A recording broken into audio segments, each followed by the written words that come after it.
কানের নিচে এমন থাপ্পড় দিব না, দেখবি এক থাপ্পড়ে একেবারে বাইরে হয়ে গেছে আজকে। রাগের বশবর্তী হয়ে অনেকে এই ডায়লগটি ভুলক্রমে দিয়ে থাকেন।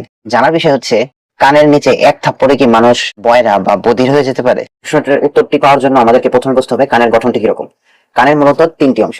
এর মধ্যে সবচেয়ে বাইরের যে অংশটি সেটা হচ্ছে বহিকর্ণ, মধ্যের অংশটি হচ্ছে মধ্যকর্ণ, আর সবচেয়ে ভিতরের যে অংশটা সেটা হচ্ছে স্থকর্ণ।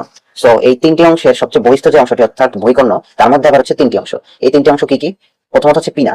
পিনা কি? এই যে আমাদের কানের যে বাইরে যে অংশটা, একটা হচ্ছে মাংসল আর হচ্ছে কোমলাস্থি, অর্থাৎ নরম হাড় দ্বারা গঠিত যে অংশটা, এটাকে বলা হয় পিনা, যেটা আমরা বাইরে থেকে দেখতে পাই।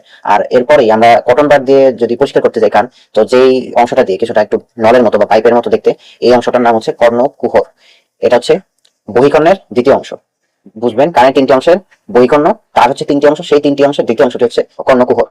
তো এই কর্ণকুহরটার শেষ প্রান্তে আমরা কটন বার দিয়ে হচ্ছে যদি ভিতরে ঢোকাতে থাকি তাহলে একটা পর্দার মতো অংশ পাওয়া যায়। এই পর্দার মতো অংশটার নাম হচ্ছে কর্ণপটক। এটা হচ্ছে বাংলা নাম, আর ইংলিশে এটাকে বলা হয় টিম্প্যানিক মেমব্রেন, অর্থাৎ টিম্প্যানিক পর্দা।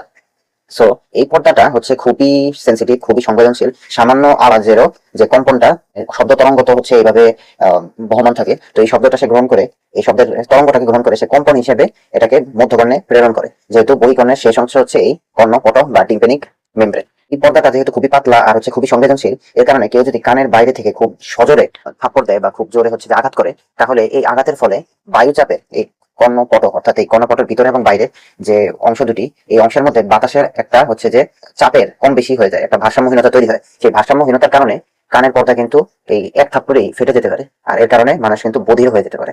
সো এই তথ্যটি জেনে আপনার কাছে কেমন লাগলো, আর এই ধরনের বিষয়ে যে আমাদের সংযুক্ত হতে হবে সেটা কিন্তু আমরা এই ভিডিও থেকে বুঝলাম। কমেন্ট করে জানিয়ে দিন, লাইক করে জানিয়ে দিন আপনার হচ্ছে অনুভূতি, আর সাবস্ক্রাইব করে সামনের ভিডিওগুলোতে দেখার জন্য যুক্ত হয়ে যান।